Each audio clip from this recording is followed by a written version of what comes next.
Suce-moi ça, la pinou, suce-moi ça pour les rageux, la pinou, pour les intimes.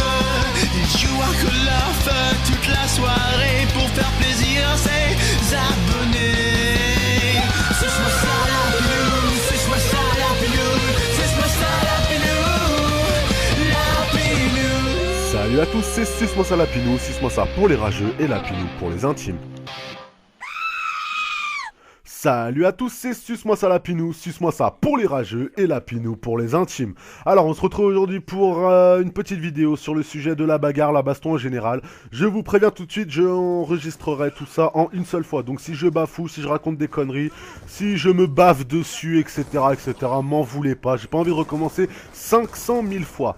Alors, le thème de la bagarre, pourquoi? Tout simplement parce que sur Twitter, j'ai proposé aux followers, je crois que c'est comme ça qu'on dit, à mes followers, s'ils voulaient que j'aborde soit le permis de conduire ou soit la bagarre. Hein. Et bande d'assoiffés de sang que vous êtes, là, bande d'enfoirés là qui voulaient du buzz, du clash, du sang, etc. Vous m'avez tous dit, ouais, on veut la baston.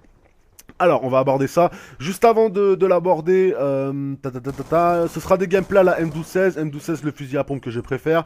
Et au passage, l'arme aussi que je préfère dans ce Black Ops 2 de merde. J'ai dit ça, moi. Bref.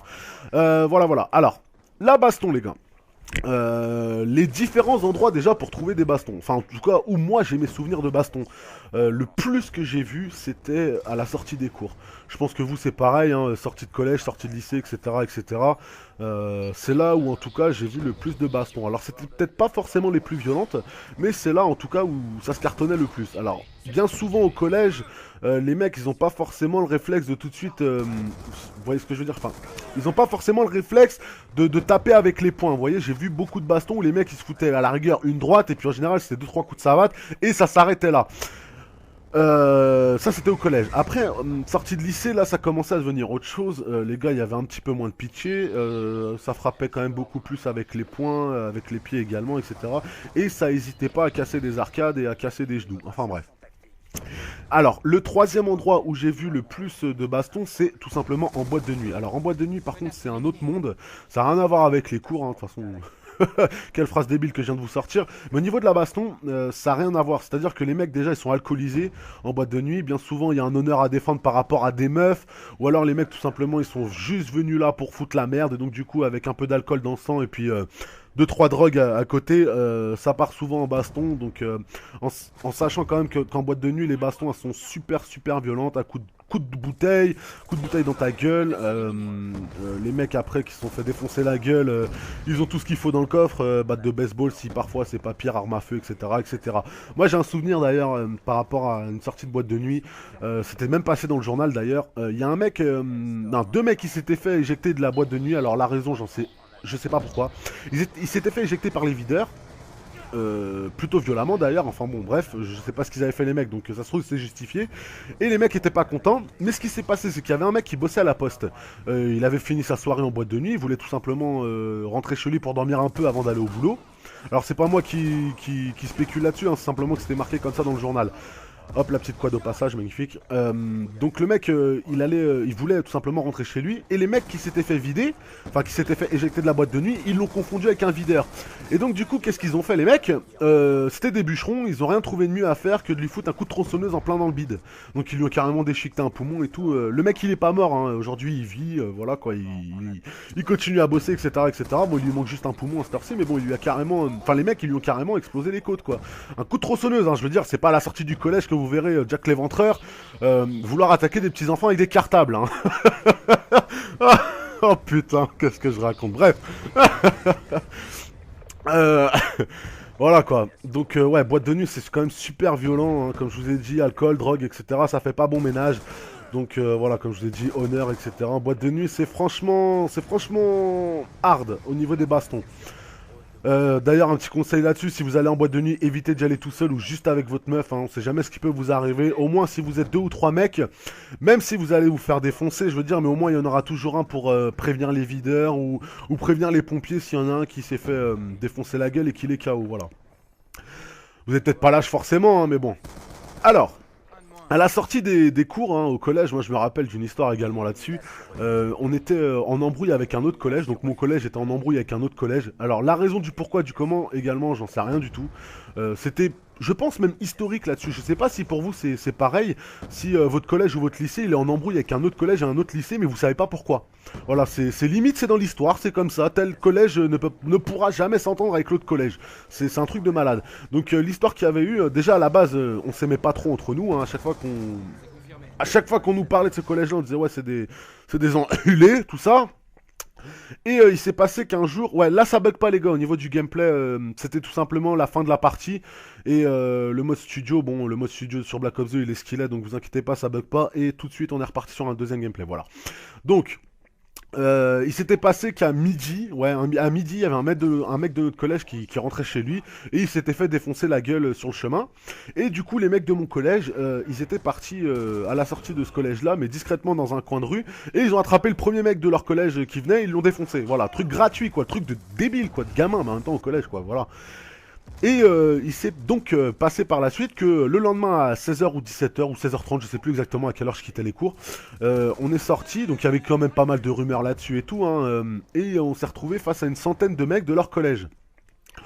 Et bah, comme vous pouvez vous en douter, c'est parti cacahuète. Hein. Donc, bon, ça va encore au collège, c'est gentil, quoi. Coup de ça dans la gueule, ça passe encore. Il y a eu quelques droites, des coups de cartable, des coups de sac à dos dans la gueule, tout ça. Bon, voilà. Les flics, ils sont arrivés quand même assez rapidement. Donc, il n'y a pas eu de blessés, à part, je crois, une arcade ou une connerie. Voilà. Donc, pas grand chose finalement pour ce qu'il y aurait pu y avoir. Vous imaginez, vous 100 mecs contre 100 mecs. Bon, ça va que c'était des collégiens. On n'était pas franchement des grands warriors non plus, quoi. Mais bon.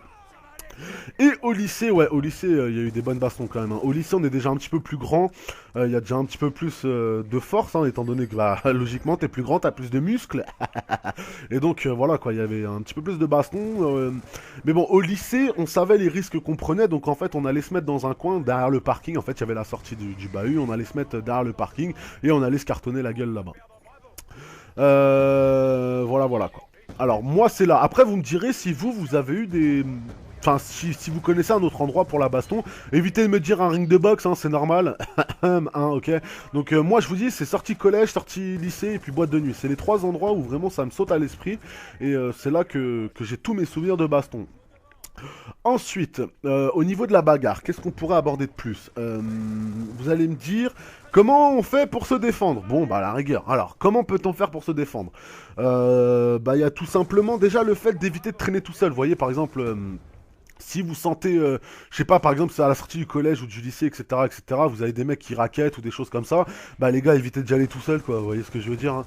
Évitez d'y aller tout seul, il y a rien de plus compliqué, comme je vous ai dit, en boîte de nuit également, évitez d'y aller tout seul. Sortie de bahut, voilà, après on n'habite pas tous non plus dans le 93, etc., mais bon, en France, de toute façon, maintenant, ça part en couille de partout, donc s'il y a des mecs qui se font raqueter ou des rumeurs de baston ou des choses comme ça, évitez de traîner tout seul, ça vous évitera, je pense, pas mal de soucis.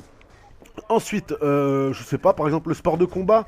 Le sport de combat, ça peut être un bon moyen de se défendre, mais alors moi je vous dis attention. Tout simplement parce qu'en fait, si moi je peux vous conseiller par exemple de vous mettre à un sport de combat, c'est pas pour vous défendre à proprement dit, c'est plus dans l'esprit d'avoir confiance en vous. Vous voyez ce que je veux dire? Vous savez que vous aurez la capacité à vous défendre face à un ou plusieurs mecs en face de vous. Mais à savoir que si vous faites un sport de combat et que vous défoncez un mec, je crois, hein, j'ai pas envie de vous raconter de conneries, mais il me semble que si vous passez au tribunal, ce sera retenu contre vous entre parenthèses, même si vous êtes victime. Vous voyez ce que je veux dire? Vous êtes défendu, vous l'avez éclaté. En gros, ce sera vous l'auteur de l'agression, en gros, parce que vous faites un sport de combat et que vous vous en êtes servi sur, dans la rue tout simplement. Donc en fait, un sport de combat, c'est plus pour vous canaliser, pour apprendre à gérer son stress, par exemple, ou pour apprendre peut-être 2-3 techniques de self-défense, tout simplement. Savoir à la rigueur, en un ou deux coups, pouvoir calmer un mec au lieu de tout simplement le sécher par terre et lui foutre une quarantaine de pains dans la gueule. Voilà. Après... vous allez me dire, ouais, mais bon, même si on fait un sport de combat, les mecs en face, ils peuvent être que, je sais pas, par exemple, 8, 9, 10, etc., etc.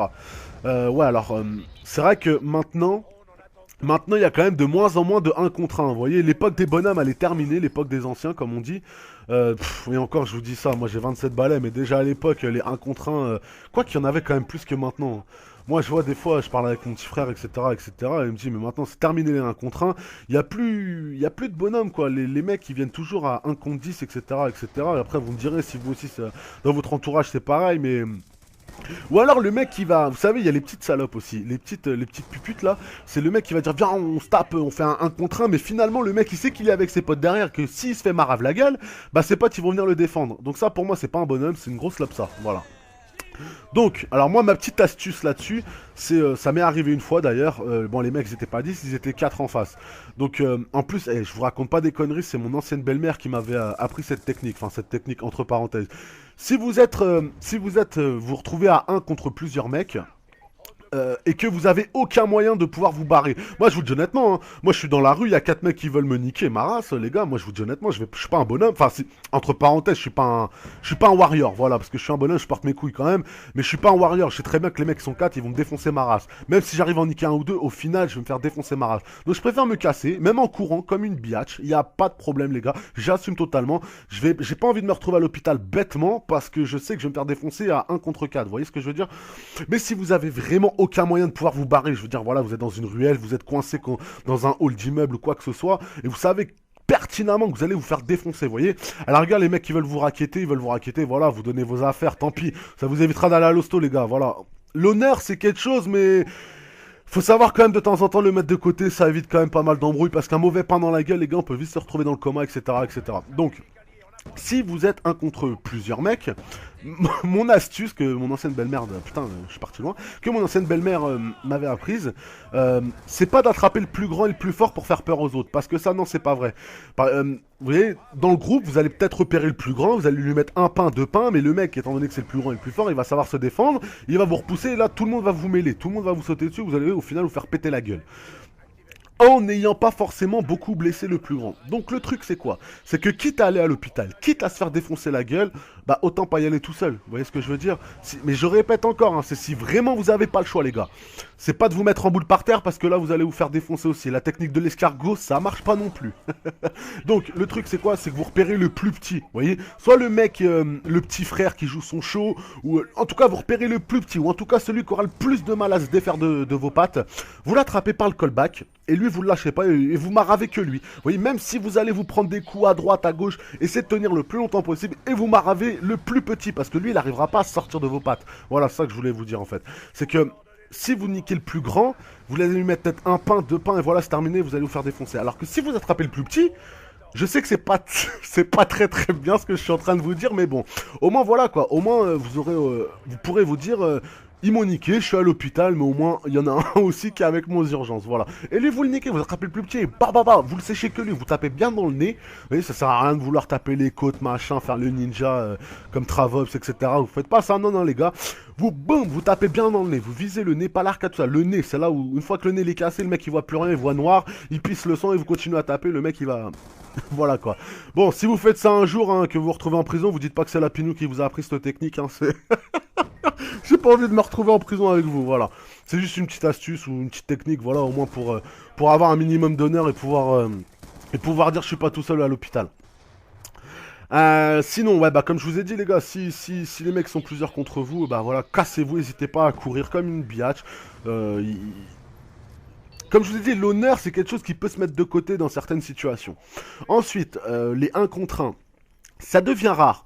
Maintenant, si le mec il est de bonne foi, entre parenthèses, hein, entre guillemets, toujours entre de bonne foi, hein, et que vous aussi, que voilà, après l'embrouille elle est ce qu'il est, vous avez dit bon bah viens on fait 1 contre 1, vous savez très bien que vos potes ils sont là et que ses potes à lui ils sont là, que personne va rentrer dans la mêlée, c'est vraiment lui contre vous, le premier qui tombe il a perdu, enfin ou le premier qui est KO, le premier qui abandonne, ou voilà quoi. Bah...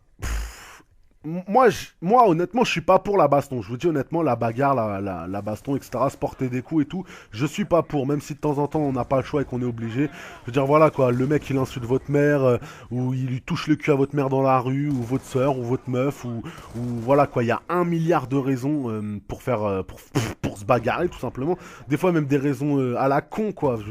Un mauvais regard, ça voilà, je trouve ça débile. C'est vraiment que le mec il a envie de faire son show, il veut faire péter ses hormones, il dit vas-y viens tu m'as mal regardé, blablabla blablabla. Ça pour moi c'est pas un bonhomme, c'est lui la victime dans l'histoire, vous voyez. C'est que le mec il a rien à faire de sa vie, il galère tellement qu'il est obligé de faire des embrouilles. Bref, bah faites vos 1 contre 1. Voilà. Le mec qui veut faire un contre 1, faites votre 1 contre 1.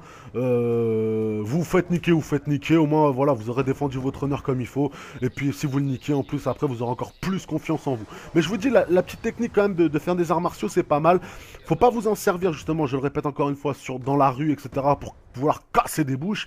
C'est tout simplement pour pouvoir avoir confiance en soi. Déjà premièrement c'est super important la confiance en soi. Faut pas être trop confiant non plus parce que des fois on peut se faire maraf par un mec qui fait 1m12 et 30 kilos. Mais au moins vous savez ce que vous valez, vous voyez, ne serait-ce que de taper dans un sac, etc. Ça vous fera un peu les muscles. Et si vous mettez une ou juste 2 bonnes droites à un mec, après il peut tomber très très rapidement. Je vous dis, il n'y a pas de surhomme, il n'y a pas de mec super balèze, il n'y a pas, etc. etc. Après, il y en a, ils vont me dire, ouais, moi je tape pas avec les mains, je sors les armes, tout ça. Wow, wow, wow, wow. Comment il s'appelle déjà là? Oh, te prends pas pour Scarface, mon ami. Les armes, etc. Non, c'est même pas bien. Mais sortir une arme, c'est un geste. Déjà, faut voir avec qui tu le fais. Parce que des fois, on sait pas contre qui on est en train de s'embrouiller. On peut tomber sur plus fou que soi. Ça aussi, il faut jamais l'oublier. Par exemple, tu veux sortir un couteau, une batte de baseball, un coup de poing américain, etc., etc. Ça, pour moi, le mec qui sort ça face à quelqu'un qui a main nue, c'est une biatch aussi. Vous voyez? Donc voilà. Le mec il fait un contre 1, il est honnête, il a pas de couteau, il a pas de machin, bah on se tape quoi, tu vois, mano mano quoi, comme on dit. Après, bon bah si le mec il vous sort un couteau, bah courez les gars. Il n'y a pas de warrior, je vous l'ai déjà dit, j'arrête pas de vous le dire. N'hésitez pas à vous barrer, n'hésitez pas à esquiver les embrouilles. Surtout que bien souvent c'est des motifs futiles, les 3 quarts des embrouilles c'est bien souvent pour pas grand chose. Le nombre de fois moi qu'on m'a dit ouais je vais te défoncer la gueule, blablabla blablabla.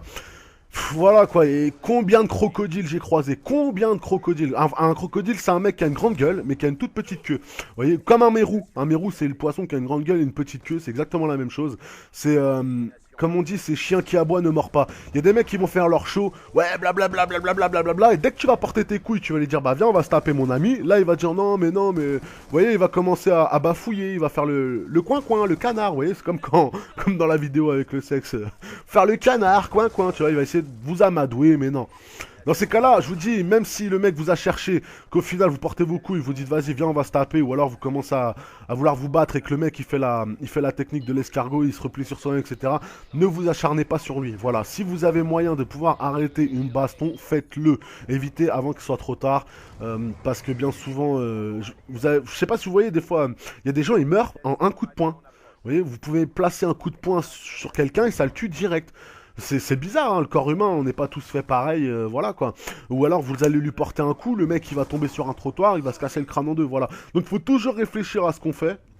Et il faut faire, comment vous dire, faut avoir un minimum d'intelligence les gars. Si vous avez moyen de pas de vous foutre sur la gueule, bah le faites pas. Voilà, en tout cas ça c'est mon conseil. Mais comme je vous ai dit, si vous avez pas le choix, vous voyez, ou si vous avez vraiment un honneur à défendre par rapport à la famille ou des choses comme ça, moi j'ai envie de vous dire, n'hésitez pas. N'hésitez pas à faire ce que vous avez à faire les gars. S'il faut y aller, comme on dit, s'il faut aller au charbon et voilà quoi, et dérouiller le mec, bah faites-le. Voilà, moi c'est tout ce que j'ai à vous dire. J'ai gagné des bagarres moi-même, j'en ai perdu. C'est normal, je suis pas un surhomme, j'ai porté mes couilles plusieurs fois, j'ai fait le canard, je le dis honnêtement, plusieurs fois. Enfin, le canard dans le sens où je sentais que c'était un peu chaud pour ma gueule et je me suis cassé. Voilà. Comme des fois, une fois à la sortie du quartier, là, des mecs qui voulaient acheter quelque chose d'illicite, quelque chose qui se fume pas bien. J'ai voulu faire quelque chose de pas bien, à prendre l'argent et à rien ramener. Bon voilà, les mecs ils voulaient un petit peu ma peau, donc j'ai cavalé. Mais voilà, qu'est-ce que tu veux que je fasse? Je vais pas rester là. Bref, voilà. Donc j'espère que la petite vidéo vous aura plu. Voilà, on va se quitter là-dessus. Vous aurez eu 3 gameplays en plus à la M1216. N'hésitez pas, je vous conseille d'ailleurs à prendre cette arme-là, elle est plutôt pas mal. Mettez en score strict drone, missile presse-pomme et le foudroiement, ça remontera en plus votre ratio. Voilà. Bon les gars, je vous dis à plus. J'espère que la vidéo vous aura plu. Je vous fais plein de bisous et à bientôt. Ciao à tous.